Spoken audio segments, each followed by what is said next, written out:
Black hole শব্দটি দ্বারা কোনো গর্ত বোঝায় না।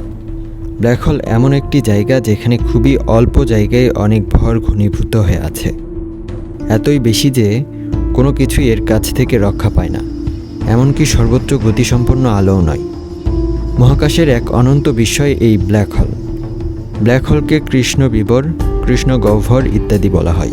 জেনারেল থিওরি অফ রিলেটিভিটি অনুসারে কৃষ্ণ গহ্বর মহাকাশের এমন একটি বিশেষ স্থান যেখান থেকে কোনো কিছু এমনকি আলো পর্যন্ত বেরিয়ে আসতে পারে না। মহাকাশীয় এই দানবের কাছে পথ হারায় আলোক তরঙ্গ। ব্ল্যাক হোলের ধারণা নিয়ে আমাদের অনেকের মধ্যেই একটা ধোঁয়াশা কাজ করে।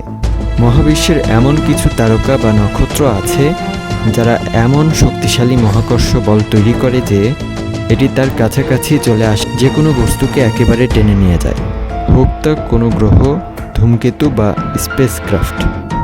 এটি ব্ল্যাক হোল। পদার্থবিজ্ঞানী জন হুইলার এর নাম দেন ব্ল্যাক হোল। এই তারকাদের অস্বাভাবিক আকার, ভর ও ঘনত্ব থাকে, আর এর জন্যে এইসব তারকা থেকে নির্গত আলো বাইরে আসতে পারে না। সহজ ভাষায় বলতে গেলে, যখন একটি তারকার জীবনকাল শেষ হয়ে যায় সেই মুহূর্তে তার অভিকর্ষ শক্তি এতই প্রবল হয় যে আলো ওখান থেকে বেরিয়ে আসতে পারে না। আর এই ঘটনা তখনই ঘটে যখন একটি তারকার জীবনকাল অর্থাৎ তার নির্দিষ্ট জ্বালানি শেষ হয়ে যায়। তারকাটি পরিণত হয় ব্ল্যাক হোলে। এভাবেই একটি ব্ল্যাক হোলের সৃষ্টি হয়। ব্ল্যাক হোলের জন্ম কীভাবে? কৃষ্ণ গহ্বরের জন্ম ইতিহাস অনেকটা কবিতার মতো।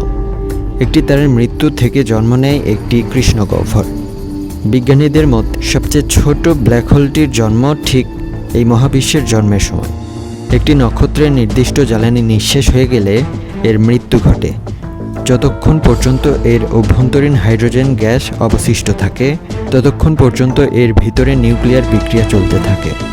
হাইড্রোজেন শেষ হয়ে গেলে এর কেন্দ্রীয় মূল বস্তু সংকুচিত হতে থাকে। এভাবে একটি তারার মৃত্যু হয়। ব্ল্যাক হোলে রয়েছে শক্তিশালী মহাকর্ষীয় ক্ষেত্র। প্রত্যেক ব্ল্যাক হোলের চারদিকে একটি সীমানা আছে যেখানে একবার ঢুকলে আর বের হওয়া যায় না। এইভাবেই মহাকাশের মহাবিস্ময় হয়ে বেঁচে আছে ব্ল্যাক হোল।